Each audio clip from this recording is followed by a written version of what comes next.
Hey there, welcome back to E! News. As we've been saying all week, Michael Jackson was an icon in every sense of the word. And of course, a huge part of the King of Pop's mystique was his constantly changing appearance. He only admitted to minimal plastic surgery, but some experts have a much different opinion.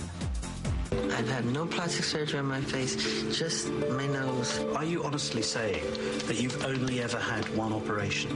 2.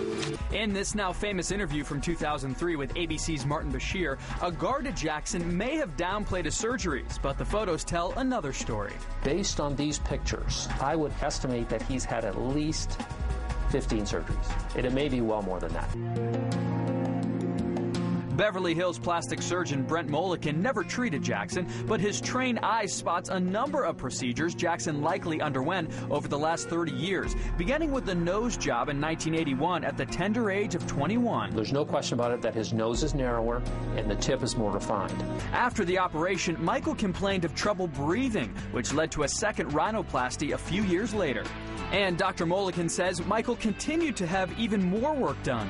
From 1983 to 1988, bad things began to happen. You notice that his nose is narrower yet, and the sides of the nose have literally collapsed in. 88 to 95 is another jump in the wrong direction. And between 1995 and 2000, Michael's eyes began to look different. The normal eye shape is gone, and what you have is a rounding of the eye and a pulling down of the eye, and that's typical for when lower eyelid surgery was done in the old days. In 2002, at age 41, the shape of Jackson's nose changed even more. Literally, the parts of the tip become visible through the skin. Michael's dramatically lighter complexion played a big part in that. The pop star was criticized for intentionally lightening his skin, but claimed his appearance was due to a condition called vitiligo in an emotional interview with Oprah in 1993.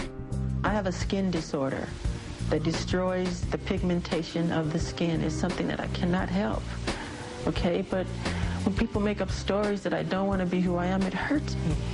It's possible Mr. Jackson had vitiligo. It doesn't explain why he was so incredibly pale.